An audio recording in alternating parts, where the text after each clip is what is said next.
Hi வணக்கம் நண்பர்களே. எனக்கும் என்னோட சொந்தங்களுக்கும் அதாவது ஃபங்க்ஷனுக்கும் ஃபெஸ்டிவலுக்கும் பஞ்சமே இல்லைன்ற மாதிரி எப்போவுமே பிஸி அப்படின்னு அடிக்கடி சொல்கிற வார்த்தை தான். ஊரில் எப்போவுமே அப்படி தாங்க. ஏன்னா கூடி வாழ்ந்தால் கோடி நன்மைன்ற மாதிரி சந்தோஷமும் அது மாதிரி தான். சின்ன சின்ன கஷ்டங்கள் இருக்கும், வாழ்க்கையில் யாருக்கு தான் இல்லை அப்படின்ற மாதிரி போயிட்டே இருக்கணும். பர்த்டே செலிப்ரேஷனுங்க, என் தம்பி பிரவீன் ஒய்ஃபுக்கு பயங்கர ஹாப்பியாக ஜாலியாக இருந்தது. என்ன பண்ணுறது, வீடியோ ஃபோட்டோலாம் எடுக்கக்கூடாதுன்னு ஆர்டர் போட்டானுங்க, சின்ன சின்ன கிளிப்பு. அப்புறம் மெமரிக்காக எடுத்தோம். அப்படியே இங்கே தான் கமிட்மெண்ட் இல்லாமல் இந்த மாதிரி ஃபுட்டை சாப்பிடுவாங்கன்னா, அங்கே போய் என் பசங்க இந்த மாதிரி ஃபுட்டை தான் கேட்குறாங்க. என்ன பண்ணுறது, சரின்னு வாங்கி கொடுத்தாச்சு. வெளியில் போகிறப்ப வரப்போ எங்கள் அக்கா வீட்டுக்கு போகணும். ஆமாம், என்னோட கசின் பையன் அப்படியே பார்த்துட்டு விளாண்டுட்டு எல்லாரும் என்ஜாய் பண்ணிவிட்டு சொந்தங்களை போய் பார்க்குறது அது ஒரு ஸ்பெஷல் தான். எப்போவுமே அங்கே இருக்காங்க, எல்லாரும் போய் மீட் பண்ணிவிட்டு நம்ம குழந்தைங்களையும் என்ஜாய் பண்ணிவிட்டு அப்படியே வருவாங்க பசங்க. அங்கே வெளியில் போகிறது பெரிய டாஸ்க்கு. ஆனாலும் நிறைய நம்ம எக்ஸ்ப்ளோர் பண்ணாதது நிறைய விஷயங்கள் இருக்குல்ல, அது குழந்தைங்க அந்த எக்ஸ்பீரியன்ஸ்க்காகவே ட்ரை பண்ணுவாங்க எல்லா விஷயங்களையும். அப்படியே போயிட்டு அப்புறம் இங்கே என் ஃப்ரெண்டு, அதாவது சுகன்யா என் ஃப்ரெண்டோட பொண்ணுக்கு இது சீர் வச்சுருந்தாங்க திருப்பூர். அங்கே போகணும் பிளான் பண்ணி நான் என் ஃப்ரெண்ட் ஐஷு எல்லாம் மதுரையில் இருந்து எல்லாம் ஒன்றா ஜாயின் பண்ணி போனோங்க. உண்மையிலேயே ரொம்ப ஜாலியாக இருந்துச்சு. அந்த ஃபங்க்ஷன் நல்லா கிராண்டாக இருந்தது, நல்லா ஜாலியாக என்ஜாய் பண்ணிட்டு வந்தோம். என்ன கார் ட்ராவல், நம்ம இங்கே தான் அப்படி சுற்றி திருவோம், அங்கே ஒன்றா சேர்ந்து போகும்போது ரொம்ப ஜாலியாக ஃபன்னாக செமையாக இருந்தது. நல்லா என்ஜாய் பண்ணோம். என்னென்னா ஊரில் நிறைய கல்யாணம் அந்த மாதிரி விசேஷங்கள்லாம் இருந்துச்சு, அதை ஸ்கிப் பண்ணிவிட்டு அவசரமாக போய் வர மாதிரி இருந்தது ஒன் டேயில். ஏன்னா அங்கே போய் ஸ்டே பண்ண முடியல, ரொம்ப நேரம் டைம் ஸ்பெண்ட் பண்ண முடியல, 1 மணி நேரம். ட்ராவலிங் டைம் நல்லா இருந்தது, ரொம்ப சூப்பராக இருந்துச்சு. ஃபங்க்ஷனும் ரொம்ப சூப்பராக இருந்தது. லாங் ட்ராவலில் நல்லா செமையாக இருந்தது, நல்லா என்ஜாய் பண்ணுவாங்க. திருப்பூர் பக்கத்தில் அவனியாபுரமா, அது உண்மையிலேயே ஆக்சுவலாக சொல்கிறேன், அது ஒரு சிட்டி தான், ஓரளவு டவுன் மாதிரி நல்லா இருந்தது. ஊர் பார்க்கறதுக்கு என்ன சொல்கிறதுன்னு தெரில. நம்ம கிராமங்களில் கூட இன்றைக்கி எத்தனை பேர் வீட்டில் சாணி தெளிக்கிறாங்கன்னு தெரில, வாசலில் நிறைய அதெல்லாம் மறந்துட்டாங்க மக்கள். நான் பார்த்து எங்கள் ஊரில், நான் திருப்பத்தூரில் இருக்கும்போதும் அப்படி தான் அம்மா கரெக்டாக ஃபாலோ பண்ணுவாங்க. இங்கே இப்போல்லாம் மோஸ்ட்லி தண்ணியை தெளிச்சுட்டு ஏதாவது ஒன்று குழம்புறாங்க. அந்த ஊரில் ஆக்சுவலாக சாணி மஞ்சள் ரெண்டையும் மிக்ஸ் பண்ணி எல்லோரும் வாசலை மூழ்கி அழகாக ஒரே யூனிஃபார்மாக அந்த காலனி ஃபுல்லாக ஒரு மாதிரி யூனிஃபார்மாக இருந்ததுங்க. அதை பார்த்து எனக்கு ஆச்சரியமாக இருந்தது. ஃபோட்டோ வீடியோலாம் எடுத்துகிட்டு இருந்தேன். எல்லார் வீட்லேயும் சாணி மஞ்சள் கரைச்சி மொழிகி இருந்தாங்க அங்கே எல்லாரோட வாசல்லையும். அது எதுக்கு பண்ணுறாங்க என்னன்னு தெரியாமையே அது ஒரு வேலைப்பாடாக நம்ம கிராமங்கள்லேயும் மறந்துட்டாங்க. எங்கள் சைட்லாம் மோஸ்ட்லி மறந்துட்டாங்க, பண்ணுவாங்க, மோஸ்ட்லி மறந்துட்டாங்க. ஆனால் பாருங்கள், சில இடத்துல சில விஷயங்களை கரெக்டாக ஃபாலோ பண்ணுறாங்க. எங்கள் ஊர் டோட்டலாகவே மாறிடுச்சுன்னு தான் சொல்லணும். என்னவோ சொல்லுவாங்களே, ஏதோ ஒரு வேகத்தை பார்த்து ஓடுற மாதிரி ரொம்ப பணம் அதெல்லாம் வந்தோடனே நிறைய விஷயங்களை மறந்துட்டாங்க. சில விஷயங்கள்லாம் கரெக்டாக ஃபாலோ பண்ணுறாங்க. இருந்தாலும் சொல்கிறேன், அந்த ஆடம்பர விஷயங்களுக்கும் அதாவது நம்மளுக்கு என்ன அடிப்படை அப்படின்றதே மறந்துட்டாங்க. அதுக்கு உதாரணம் ஆக்சுவலாக இந்த ஃபங்க்ஷன்லாம் போயிட்டு நல்லா என்ஜாய் பண்ணிட்டு வந்தவங்க எல்லாருமே அங்கே எல்லாம். அதுக்கப்புறம் எங்களோட கோயில் திருவிழா ஒவ்வொன்றும் ஒவ்வொரு வீட்டில். எங்கள் அப்பா அவங்க வீட்டில் கும்பாபிஷேகம் 12 இயர்ஸ் ஒன்ஸ். அப்போது காப்பு கட்டியிருந்தாங்க. நாங்கள் காப்பு கட்டுறதுக்கு முன்னாடி எங்கள் பக்கத்தில் அழகர் கோயில் இருக்கும், அங்கே தான் போய் தீத்தாடிட்டு வந்து காப்பு கட்டுவோம். ஆக்சுவலாக நான் அழகர் கோயில் போகும்போது தீர்த்தடி போகல, அப்போ ரொம்ப பிஸியாக ரசாக இருக்கும் அப்படின்னு சொல்லிட்டு. அதனால நான் இப்போ இவங்களோட போகும்போது சரி அப்புறம் நம்ம ஊருக்கு போயிடுவோம் அப்படின்னு ஜென்ஸ் சாமி அடிங்களாம் போவாங்க எல்லாரும். அவங்களோட போகும்போது நானும் போயிட்டு வந்தேங்க. அப்போது தீத்தாடிட்டு தான் வந்து மறுநாள் காப்பு கட்டுவாங்க. எங்கள் அப்பா அவங்களும் அதே மாதிரி முன்னாடி காப்பு கட்டியிருந்தாங்க. கும்பாபிஷேகம் ஒரு இதில் இதெல்லாம் ஓகே தான், நல்லா ஆரோக்கியமான விஷயம், நிறைய விஷயம் புதுசாக ஃபாலோ பண்ணுறாங்க, அதெல்லாம் ஓகே தான். ஏன்னா கடவுளை நினைக்கிறதுக்கும் நம்ம ஹெல்த் ரீதியாக, அதாவது ஒரு மாதிரி நல்ல கன்வீனியண்டான விஷயங்கள் பழகிறது, ஹெல்த்துக்கு ஆரோக்கியம் தர விஷயத்தை பழகிறது நல்ல விஷயம் தாங்க எப்போவுமே.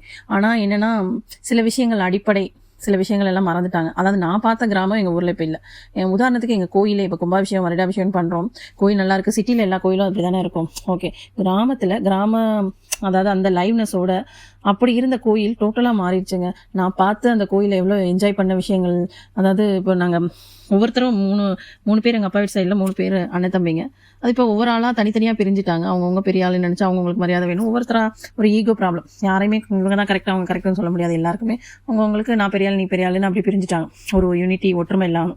ஓகே, ஆளுங்க எல்லாரும் என்ன ஸ்ட்ரென்த் கூடிட்டாங்க. ஓகே, அப்போவுமே ஒவ்வொரு அந்த 3 அண்ணன் தம்பிங்களும் ஒவ்வொரு நாள் கொண்டாடுறோம். இல்லை ஒவ்வொரு நாள் இல்லை, ஒரு 2 பேர் ஒரே நாள், இன்னொருத்தவங்க இன்னொரு நாள் சாமி கும்பிடுவாங்க. அப்போ நான் எங்கள் அப்பா வீட்டு சாமி கும்பிட்றப்ப எனக்கு சின்ன வயசுலேருந்து, நாங்கள் திருப்பத்தூரில் வளர்ந்தோம், சின்ன வயசுலேருந்து அந்த ஏப்ரல் 14 அதாவது தமிழ் வருட பிறப்புக்கு வரும். எனக்கு அது பெரிய ஸ்பெஷலாக தெரியும். நாங்களே போய் கோயில் சுற்றி கூட்டி எல்லாம் தண்ணிலாம் மூஞ்சி ஊற்றி நாங்கள் சின்ன வயசில் இருக்கும்போது அது பெரிய என்ஜாய் பண்ணி ஃபன்னாக அப்படியே செமையாக பண்ணுவோம். ஒரு டீனேஜ் பாஸ் பொண்ணுங்களாம் சேர்ந்து நாங்களாம் க்ளீன் பண்ணி. சில பேர்லாம் சொல்லுவாங்க, நீ டவுனில் வளர்ற, எதுக்கு நீ வில்லேஜ் பொண்ணுங்களோட சேர்ந்துட்டு இந்த வேலையெல்லாம் பார்த்துட்டு இருக்க அப்படின்னு. அங்கே உள்ளவங்க எனக்கு சிரிப்பாக தான் வரும். ஆனால் ஏதோ ஒரு வரமாக நம்ம ஹாப்பியாக நினச்சி பண்ணுறோமோ அதை கூட வித்தியாசமாக விமர்சனம் பண்ணுறாங்களே, வித்தியாசமாக பார்க்குறாங்களே இந்த மக்கள்லாம், எப்படா திருந்துவாங்க அப்படின்ற மாதிரி தான் இருந்துச்சு தோணும் எனக்கு அந்த வயசுல. ஏன்னா நம்ம ரொம்ப என்ஜாய் பண்ணிட்டு இருக்க விஷயம் இதெல்லாம் வந்து யாருக்கா சிலருக்குலாம் பணம் கொடுத்தா கூட கிடைக்காது இந்த மாதிரிலாம் அப்படின்னு. அந்த கோயில் அவ்வளோ அழகாக இருக்குங்க. அப்போ அந்த கிராமத்து ஸ்டைலில் ஒரு மரம் இருக்கும், சுற்றி கல் போட்டிருக்கும். அப்போ இருந்து அந்த லைவ்னஸ் வந்து இப்போ கிடையாது. சிட்டியில் தான் இது மாதிரி நிறைய கோயில் இருக்குது. அதே கோயிலை நம்ம ஏன் கிராமத்தில் அப்படி வைக்கணும் அப்படின்றது தான் நல்லா தான் இருக்குது. இப்போ கோயில் அமைப்பா இப்போ கல்யாணம்லாம் பண்ணால் நாங்கள் வந்து டவுனுக்கு போக வேண்டியதில்லை, எங்கள் ஊர்லேயே பண்ணிடலாம், தேவையில்லாமல் ஸ்பெண்ட் பண்ண வேண்டியதில்லை நிறைய, அதாவது பார்க்க அமைப்பா அது நல்லா தான் இருக்குது. பட் எனக்கு என்னன்னா அந்த கிராமத்துக்கான ஒரு பாணி அந்த லைவ்னஸ் போயிருச்சேன்னு ஒரு வருத்தங்க, அவ்வளவுதான். ஏன்னா எனக்கு அந்த சுத்தி கல் ஒரு சிலை சாஞ்சு கிடக்கும், அந்த கல்ல பிரசாதம் வச்சு அதுக்கு ஃபர்ஸ்ட் கழுவுவாங்க, அப்புறம் பிரசாதம் வச்சுவாங்க, திரும்ப அந்த பிரசாதத்தை எடுத்துட்டு இது பண்ணுவாங்க ஒவ்வொரு இடத்துல. அது அந்த விநாயகர் முருகர் அந்த நம்ம நவகிரகங்கள் கும்பிட்ற மாதிரி அங்கங்க வச்சு சாமி கும்பிடுவோம். இதெல்லாம் எனக்கு ஒரு அழகான மெமரி. எனக்கு அந்த நாங்க போய் கூட்டுறது, கோலம் போடுறது, சுத்தி விளையாடுறது, ஆலமரம் மாதிரி இருக்கும். அதையோட என்னன்னா ஒரு கம்மா இருக்கும் பக்கத்துல, இங்கிட்டு கோவில் இருக்கும், நடுவில் ஒரு வாய்க்கால் மாதிரி இருக்கும். எங்க ஆயா அவங்க காட்டுக்கெல்லாம் அங்கிட்டு பக்கத்துல இருக்க கம்மா பேரு என்ன பெருமாசங்கன்னு சொல்லுவாங்க, அங்கிட்டு தாண்டி போனா கருமாத்து. அந்த பெருமாசங்க கம்மான்றதுக்கும் எங்க கோயிலுக்கு இடையில ஒரு வாய்க்கால் மாதிரி இருக்கும். அந்த இடத்துல மட்டும் அந்த காத்து மண் மாதிரி வந்து அந்த பெரிய கம்மா ரொம்பி வரும்போது அந்த மண்ணு கிடக்கும் போல எனக்கு அந்த இடத்துல நடந்து போறது அவ்வளவு பிடிக்குங்க. ஏன்னா ஒரு ஆத்து மண்ணு கிடக்கும் அந்த கொஞ்சம் ஒரு 100 மீட்டர் கிட்ட. அதை என்ன பண்ணுவேன், செப்பலை கலட்டிட்டு அந்த ஆத்து மண்ணில் நடந்து போறது, அந்த கால் கூசுமா, அது எனக்கு ரொம்ப பிடிக்கும். அது ஆத்து மண்ணில் நடக்கும்போது அதை ஃபீல் பண்ணி என்ஜாய் பண்ணி அங்கனக்குள்ள விளையாண்டுருக்கோம். அதெல்லாம் இப்பெல்லாம் யோசிச்சு பார்த்தா இதெல்லாம் மிஸ்ஸிங் தானே. இப்போ எங்க ஆயா அவங்க கோயில் கூட என்னன்னா முதல்ல நிறைய மரம் மாதிரி இருக்கும், அழகா இருக்குங்க. அதெல்லாம் வேற ஏதோ பிக்னிக் ஸ்பாட் மாதிரி இருக்கும். அதுல மரம் ஊஞ்சல் மாதிரி இருக்கும், விளையாடுறது, அதெல்லாமே மாறிடுச்சு. நிறைய இன்னைக்கு பணம் வந்துருச்சுன்னு சொல்லி அவங்களுக்கு வசதி வந்துருச்சுன்னு சொல்லி நிறைய கிராமத்து பாணியை மாத்திட்டாங்க. ஓகே, புரியுது, தேவைப்படுது, இப்போ பணம் வந்துருச்சு, வசதி வந்துருச்சு, எல்லாத்தையும் மாத்துறீங்க. கொஞ்சம் அந்த லைனஸோட இருந்திருந்தா கொஞ்சம் நல்லா இருந்திருக்கும். எங்க அப்பா அவங்க கோயிலுமே சிறப்பாக தான் இருக்கு. பட் அந்த மரத்தையாவது வச்சிருக்கலாம் அப்படின்னு என்னோட ஃபீல். நமக்கு தோன்றதுன்னு எல்லாருக்கும் அப்படி தோணுமா என்ன? பழமை மாறாம இருக்கணுங்க. சில விஷயங்கள் அந்த அடிப்படையை மாத்தாம இருந்தா இன்னும் நல்லா இருக்கும். அதே போலதான் எனக்கு தோணும் பழக்க வழக்கங்கள்லையும் நாம யாரு எங்க இருந்து வந்திருக்கோம் அப்படின்னு நம்ம எல்லாருக்குமே மறக்காம மாறாம சில உணர்வுகளோட இருந்தா அது இன்னும் ஆரோக்கியமான விஷயமா எனக்கு தோணுங்க எப்பவுமே. ஆக்சுவலாக எங்கள் கோயிலுக்குன்னு ஒரு ஹிஸ்ட்ரி இருக்குங்க. ஆக்சுவலாக அது கோயில் சிவலிங்கம் தான் இருக்கும், கரும்பீஸ்வரர் அப்படின்னு நம்ம சொல்லுவோம். ஆனால் பெருமாள் கோயில், திருக்கேஷ்டூர் மாதவன் கோயில் எல்லாருக்கும் ஓரளவு பெரிய கோயில், நல்ல விசேஷமான கோயில், எல்லாருக்குமே தெரியும். அதில் ஒரு ஸ்பெஷல் அந்த படுத்தபடி அந்த இது வந்து ரொம்ப எல்லாருக்குமே ரொம்ப அந்த பெருமாளோட இது வந்து ரொம்ப சிறப்பு வாய்ந்ததுன்னு எல்லாருக்கும் தெரியும். அந்த கோயிலில் அந்த காலத்தில் இப்போ எப்போ திருடர்களோ ஏதோ ஒரு இதில் எனக்கு தெரியாது ரொம்ப டீட்டெயிலாக, ரொம்ப டீப்பாக எதுவுமே எனக்கு தெரியாது. பட் எனக்கு ஒரு ரஃபாக கிளான்ஸாக தெரியும். அப்போ தூக்கிட்டு போயிருக்காங்க அந்த சிலையை. அப்போது எங்கள் ஊர் ஆளுங்க அப்போ அதாவது எங்கள் ஆளுங்க தலைமையில் அதை காப்பாற்றி அந்த சிலையை வந்து அங்கே மீட்டு வச்சுருந்துருக்காங்க. அப்போ தான் ராஜா கிட்டே போய் இந்த மாதிரி இருக்குன்னு சொல்கிறப்போ ராஜா எங்களுக்கு அந்த கோயிலே வந்து இன்றைக்கும் தேரோட்டத்தில் எங்கள் ஆளுங்களுக்கு முதல் மரியாதை தருவாங்க. எங்கள் ஊரில் அம்பலங்களுக்கு எங்கள் ஆளுங்களுக்கு எங்கள் ஊருக்கான மரியாதை தான் அது மொத்தமாக. அது அன்னைக்கு அம்பலமாக இருந்தவங்க அப்படி மரியாதை கொடுப்பாங்க. இன்னைக்கு எதையுமே ஒருத்தருக்கு பர்டிகுலர் ஆகிட்டாங்க, அதனால எல்லாமே பாலிடிக்ஸ் ஆயிடுச்சு. ஆக்சுவலாக அந்த மரியாதையும் இன்னும் அந்த சிவகங்கை சீமையில் அந்த ராணி இதில் வந்து எங்கள் ஊருக்கான மரியாதைன்னு அதில் எழுதி வச்சிருக்காங்களாங்க. அதெல்லாம் ரொம்ப சிறப்பு வாய்ந்தது மீட்டு வச்சிருந்தாங்க. அது ஏதோ சண்டை மாதிரி நடந்திருக்கும் போல. நாங்கள் அப்போ அந்த சைடு அவுட் சைடு வெளில போகும்போது அந்த காட்டில் அங்கங்கே கல் மாதிரி சிலையாக இருக்கும். கேட்டால் அது அப்போ நடந்தது, உண்மையான வாகனங்கள்லாம் அப்படியே சிலையாயிடுச்சு அப்படின்னு சொல்லுவாங்க. இந்த அளவுக்கு உண்மை டீட்டெயிலாக தெரியாது. என்ன போனால் என் பிரதர்ஸ்க்குலாம் தெரியும், ஐயா கொஞ்சம் டீட்டெயிலாக எல்லாமே சொல்லியிருப்பாங்க. எங்கள் அப்பாக்கெலாம் தெரியும். பட் எனக்கு ரஃபாக தெரியும். ஹஸ்பண்ட் கூட சொல்வார் இதுதானே கரெக்டாக டீட்டெயிலாக. அப்போ இதெல்லாம் கேட்கும்போது ஆச்சரியமாக இருக்கும். அதனால தான் எங்கள் அந்த ஜெயம் வென்றான்றது தான் ஜெயங்கொண்டன்லே அப்படின்னு சொல்லி வச்சாங்க. அந்த பெருமாள் கோயில் மீட்டு வச்சுருந்துருக்காங்க. இந்த கோயிலுக்கு அது ஒரு பெரிய சிறப்பு. இன்னும் அந்த மரியாதையே திருக்கேஷ்டூர் தேரோட்டம் மாதவன் கோயில் தேரோட்டத்தப்போ முதல் மரியாதை எங்கள் ஊருக்கு தான் தருவாங்க. அதுவே பெரிய பெருமை தான். இன்னொரு விஷயம் கிண்டல் கேலியாக கூட சொல்லுவாங்க, அன்னைக்கு இருந்த ராஜா இந்த மாதிரி பண்ணியிருக்கீங்க, அதாவது பாராட்டி உங்களுக்கு வந்து நிறைய, அதாவது என்னென்ன நகை காசு பணம் துணி எல்லாம் இருந்து எது வேணுமோ எடுத்துக்கோங்க அப்படின்னு அந்த சிலையை மீட்டு வச்சிருந்ததுக்காக அப்படி சொல்லியிருப்பாங்க போல. அப்போ என்ன பண்ணிட்டாங்கன்னா, இது ஒரு கிண்டல் கேலியாக எங்கள் ஊரில் அடிக்கடி சொல்லுவாங்க, எல்லாத்தையும் விட்டுட்டு இந்த காசு பணம் நகைலாம் விட்டுட்டு இந்த துணி இருக்குல்ல அந்த பண்டத்தை எடுத்துகிட்டு வந்தாங்களாம். இதே சொல்லுவாங்க, சரியான துணிக்கு அப்போவே துணிக்கு செத்த குடும்பங்க ஆளுங்க அப்படின்னு சொல்லி கேள்வி பண்ணுவாங்க. ஏன்னா ட்ரெஸ்ஸிங் சென்ஸ் உண்மையிலே நல்லா இருக்கும், அப்போ இருந்து துணியில தான் ரொம்ப நாட்டாக இருக்கும் அப்படின்னு அப்பா வீட்டு ஆளுங்களை கேள்வி பண்ணுவாங்க. ஆமாம், அவங்க தலைமையில் இருந்தனால அப்படி சொல்லி கேள்வி பண்ணுவாங்க. எனக்கு அது சிரிப்பாக தான் இருக்கும் கேட்கும்போது. ஆக்சுவலாக உண்மையிலே நாங்கள் கொஞ்சம் அந்த ட்ரெஸ்ஸிங் சென்ஸ்க்கு ரொம்ப இம்பார்ட்டன்ட் கொடுப்போம். அது அப்போயே இப்படி சொல்லி கேள்வி வேறு பண்ணுவாங்களா, சரி அது ஒரு காமெடியான விஷயம். இது மாதிரி நிறைய இன்ட்ரெஸ்டிங்கான விஷயங்கள் நடந்ததுங்க. இது ஃபோட்டோஸில் ஒரு கிளான்ஸாக இருந்தாலும் வீடியோ செப்பரேட்டாக இருக்காது. என்னென்ன மாதிரி ஃபன் என்ஜாய் பண்ணியிருக்கோம், எப்படிலாம் நாங்கள் எங்கள் திருவிழாவெல்லாம் கொண்டாடியிருக்கோம் அப்படின்ட்டு நிறைய டீப்பாக வீடியோலாம் எடுக்க முடியல. பட் ஒரு கிளான்ஸாக தான் ஃபோட்டோஸ் மட்டும்தான் எடுத்தேன். எங்கள் அப்பா வீட்டு கல்யாணம் இது கூட பெருசாக நான் பிளான் பண்ணல கும்பாபிஷேகத்துலாம் எல்லாமே. ஏன்னா ஒரு விஷயம் ஒரு இதுனா பரவாயில்லைங்க, காலையில் கல்யாணம் போகணும், அடுத்து அந்த கல்யாணம் அட்டெண்ட் பண்ணால் அடுத்து இன்னொரு பேட் விசேஷத்துக்கு போகணும், திடீர்னு பெரிய ஒரு நாள் நிறைய சொந்தங்கள் இருக்கு, திடீர்னு அடுத்தடுத்து ஒரு கமிட்மெண்ட் இருக்கும். இதுதான் அதான் நம்மளை அப்படியே யோசிக்கவே விட மாட்டாங்க. நம்ம கண்டினியூவா ஓடிட்டே இருக்க மாதிரி இருக்குமா, அதனாலேயே எனக்கு பெருசா அந்த எதையுமே பிளான் பண்ணல. அப்படியே போனதுல அப்படியே நம்ம பின்னாடியே ஓடிட்டே இருந்தோம். அப்படியே வந்தாச்சு ஊருக்குமே.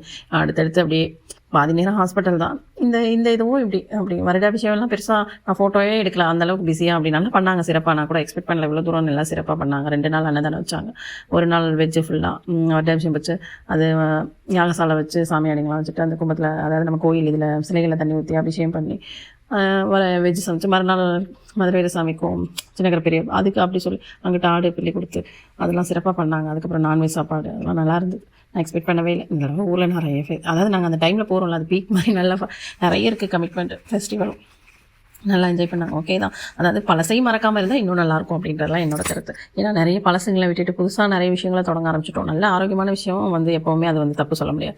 ஏன்னா சாமி கும்பிட்றது அதனால நிறைய விஷயங்கள் நல்ல பழக்கங்கள் உருவாருது, அதெல்லாம் தப்பு இல்லை, அது நல்ல விஷயம்தான். ஆனால் என்னென்னா நிறைய பழைய விஷயங்கள் மாறாமல் இருந்தால் எனக்கு அந்த கிராமத்து லைனஸாக இருக்குமே என்னோட ஒப்பீனியன். அது அப்படி தோணும். நம்மளோட பழமை நம்ம யார் எங்கேருந்து வந்திருக்கோம் அதை நம்ம அடுத்து தலைமுறைக்கு எடுத்து கொடுக்குறது தானே நம்மளோட கடமை.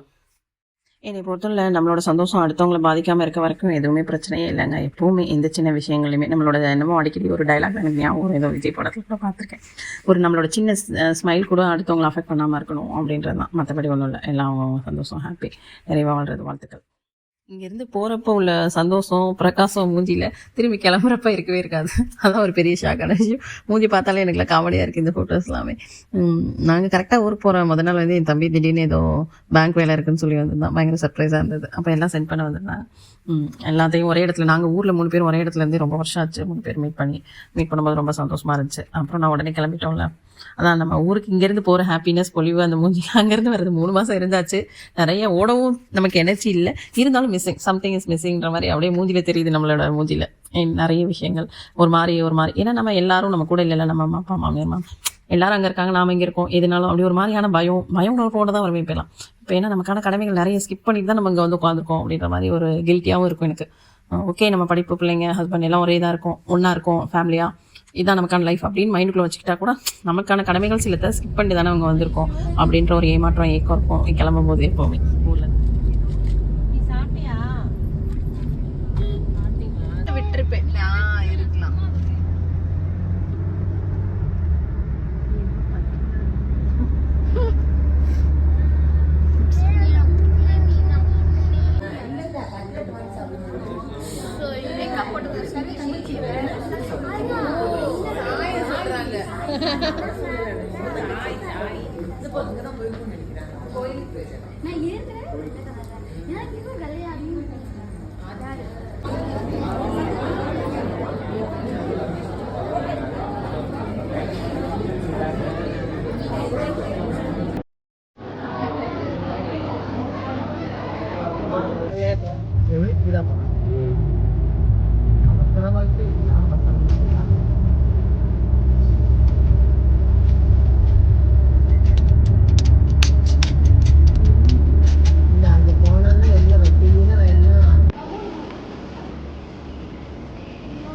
எதுவுமே வாங்கி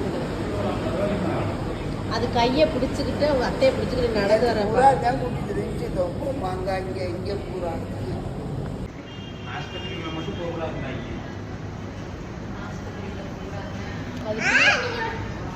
அப்பா எனக்கு திரும்ப ஃபோன் பண்ணி சொன்னாங்க கண்டிப்பா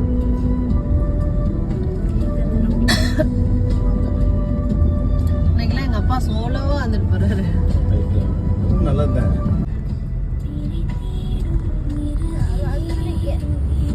நீ வந்திருக்க நம்ம 2-3 தடவை வந்திருக்கோம். நீ எவ்வளவு தூரம் நடந்து வந்திருக்க? சின்ன பிள்ளை ஓடியே ஏறி இருக்க, ஓடிட்டே இருந்திருக்கு. எல்லாத்துக்கும் ஒரு மாதிரி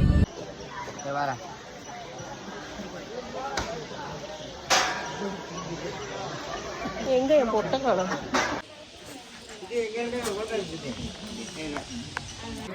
தொட்டு விளையாடுவாங்கப்பா, சொல்றதே கேட்க மாட்டாங்க. கையெடு மூக்குல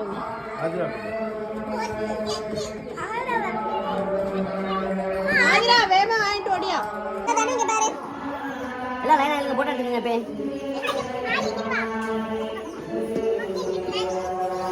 தனிங்க பாரு, விழுந்துருவடா. அது மேலே ஏறலாமாடா? தனிங்க பாரு, அது மேலே ஏறாத போடுறேன்.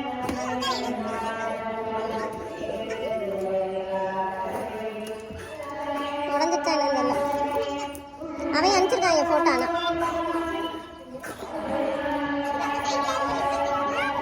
விஜய் மாமா மேல இருந்து கூப்பிடுறீங்க. விஜய் மாமா ரம்யா அத்தையும். சரி வாடா. டேய் வேணா, ஒருத்தரா கூப்பிட போறேன், லேட் ஆயிட்டே இருக்காங்க.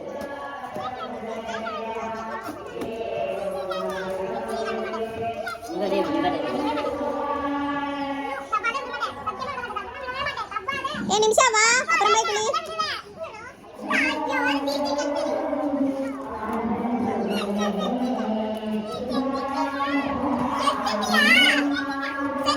டேய்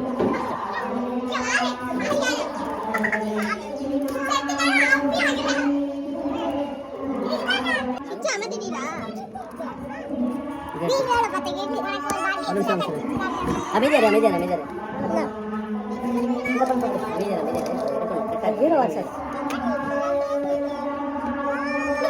ஏய் டச் பண்ணாம இவங்க ரெண்டே டச் எப்படி எடுக்குது அப்படியே வச்சிருக்காங்க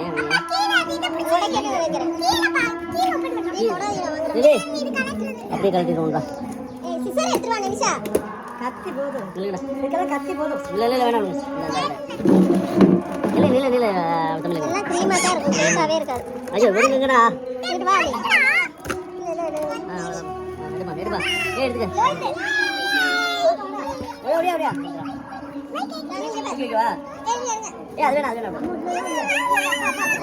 இருமா ஏய் வாடா.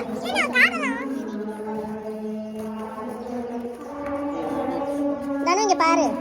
போதும்.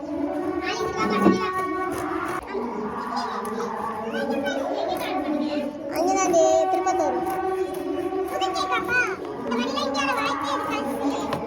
இந்தியாவில் வாய்ப்பில் வாங்கியிருக்கீங்க ஆலி தான் நடக்க.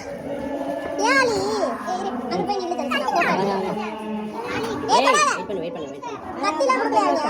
கட்டில கொடுத்தாங்க கட்டி பிளேட்லாம் அந்த இருக்கு. கட்டி பிளேட்லாம் கத்தி இருக்கா பாரு. நில்லுடி போட்டோ எடுத்துக்கிறேன். அங்கிட்டு போய் நின்று முன்னாடி. ஏய் இங்க இரு. நேரா தான் பார்த்தாங்க. இல்லை இல்லை நேரா பார்க்க தெரியாதா? இல்லை இது எடுத்துவா எல்லாரும் பிடிச்சி விட்டுங்க அக்கா கொடுத்து அக்காவோட சேர்ந்து இல்லை இல்லை இல்லை இல்லை வரேன் வரேன் வரேன் ஒரு நிமிஷம் இருங்க இந்த கேண்டில் பற்ற வச்சுக்கிறேன் இது மட்டும் லைட்டு சொல்லு. ஓரத்துல ஐயா போ. இந்தா நீ.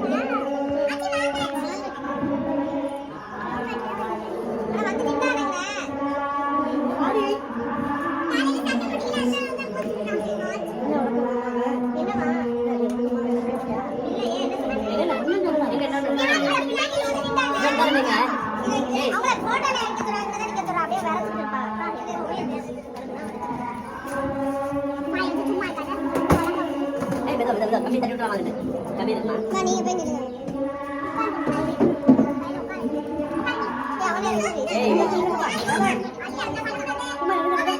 நீதான் அந்த துணியில பிடிப்போம்.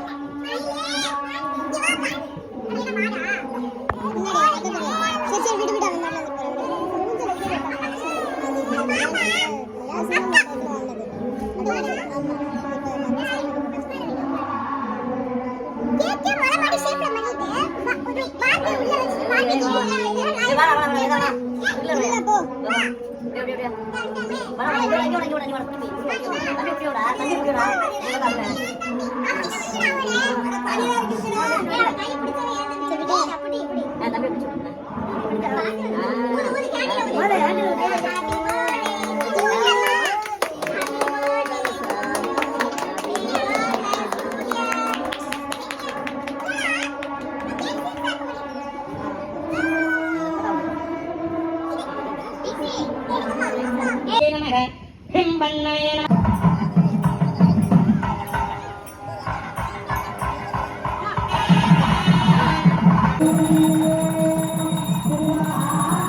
प्रचोदयातः रोहिणी नक्षत्रे अंशकूटः ब्रह्म प्रचोदयातः मृगशी नक्षत्रे तत्तदानयनं सोम प्रचोदयातः श्रीवाग्रे नक्षत्रे प्रसदाकनीजमन् शिव प्रचोदयातः पुनर्भूष नक्षत्रे शुभकामस्तायमन् तेन प्रचोदयातः भूष नक्षत्रे दक्षिणमुद्यानस्तायमन् ईश प्रचोदयातः आयिनी नक्षत्रे सहस्रात् विष्णुदल्बायिनी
சாக்லேட் கலர்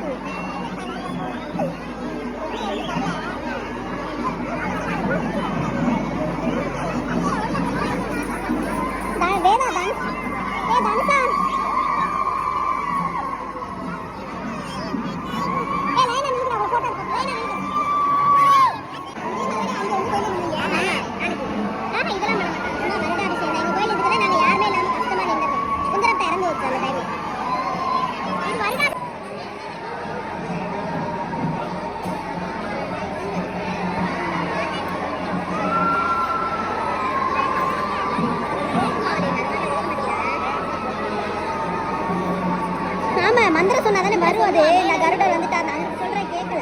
மேல 2 மைக் வச்சு சொல்லணும்.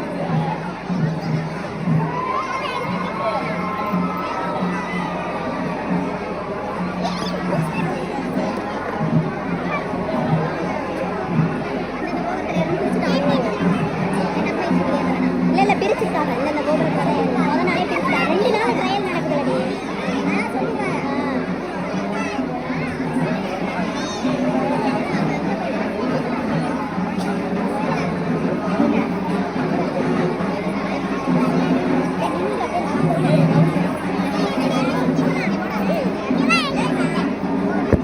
நிமிஷம் அந்த நிமிஷம் அடிக்கிறான். நிமிஷம் போய் கூட்டு வா.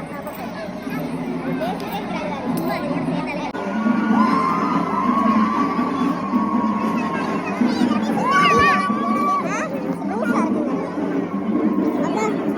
இல்ல அம்மா போட்டோ எடுக்கிறேன்.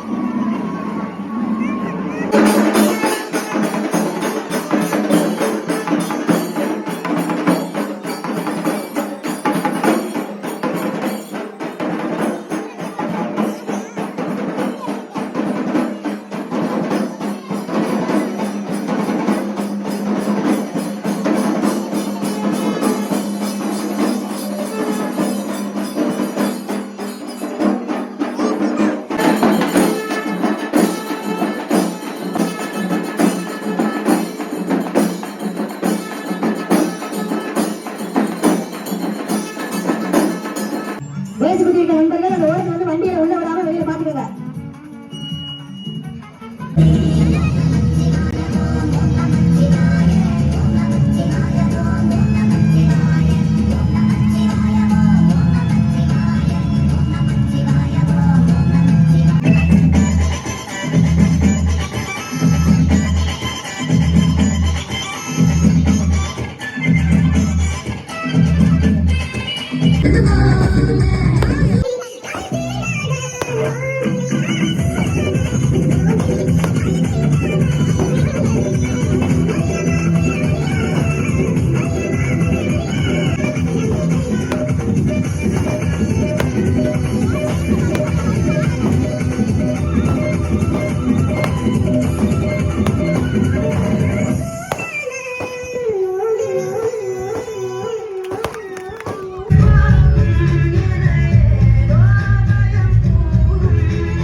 ஓம் துமராயே ஸ்வாஹா ஏககண்டாயே ஸ்வாஹா கபிலாயே ஸ்வாஹா வைககர்ணாயே ஸ்வாஹா லம்போதராயே ஸ்வாஹா விகடாயே ஸ்வாஹா விக்ன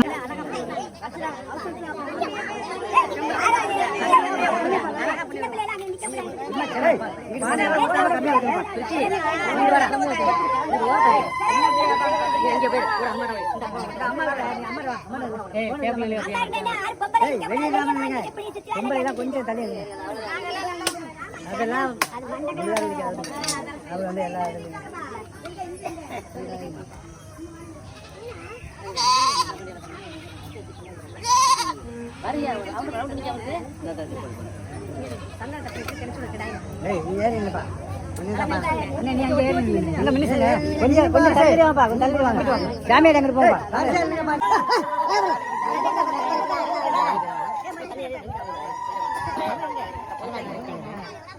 கத்தியில போய் தண்ணி எடுக்கலாமா? கத்திங்க கத்தியில வச்சிருக்கீங்களா? தண்ணி எடுக்கலாமா? தண்ணி கொஞ்சம் தண்ணி எடுக்கலாமா? கத்தியா மாறி வாங்க.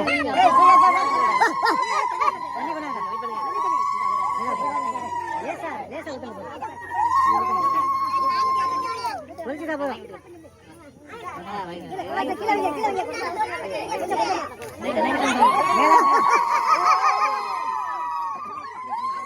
மேல வச்சுருங்க மேல வச்சுருங்க ஏப்பா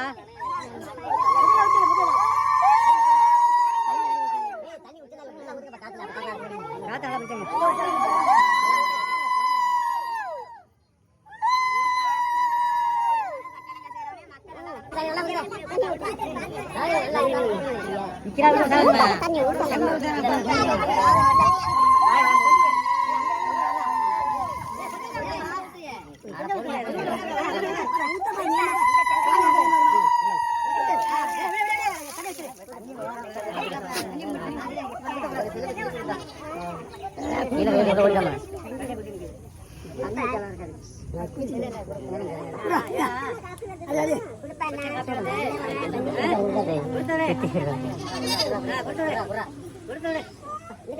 திருப்பி திருப்பி